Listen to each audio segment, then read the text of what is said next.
দেশের অভ্যন্তরে প্রবেশ করলে কি পরিণতি হয়। খবরে বলা হচ্ছে 24 ঘন্টায় ইসরায়েলি বাহিনীর উপর 43টি হামলা।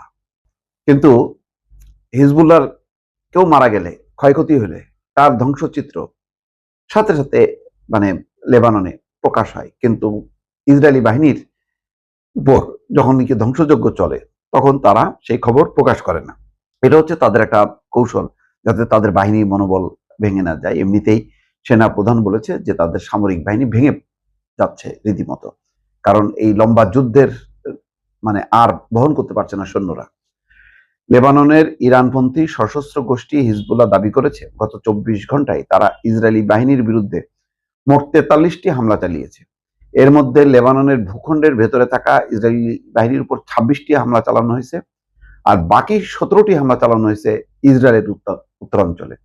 তার মানে হিজবুল্লাহ দেখেন কত শক্তিশালী হয়েছে এখন, যে তারা ভেতরে লেবাননের ভূখণ্ডের ভেতরে যেহেতু তারা ঢুকে পড়েছে দক্ষিণ লেবাননে, সেখানে 26টা হামলা চালাইছে। তার বাইরে ইসরায়েলেও 16টা হামলা চালাইছে। এক বিবৃতিতে বলা হচ্ছে, হিজবুল্লাহ বলছে ইসরায়েলি বাহিনীর 4টি সামরিক ঘাঁটি, 8টি সামরিক স্থাপনা, 1টি সামরিক ব্যারাক, 4টি নতুন করে স্থাপন করা সীমান্ত চৌকিতে এসব হামলা চালানো হয়েছে। খবর আল জাজিরার। অন্যদিকে লেবাননের দক্ষিণাঞ্চলে ইসরায়েল কি পরিমাণ ক্ষয়ক্ষতি করেছে তার একটা চিত্র প্রকাশ পেয়েছে।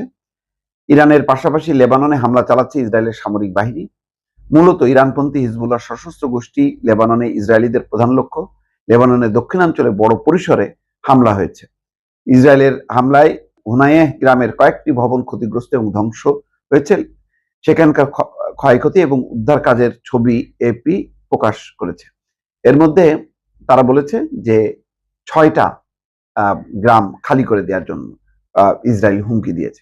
মোট কথা এখন লেবাননের যত ভেতরে ঢুকবে ইসরায়েলি বাহিনী, তাদের অবস্থা তত শোচনীয় হবে, কারণ এতগুলো ফ্রন্টে যুদ্ধ চালানোর সামর্থ্য নেই।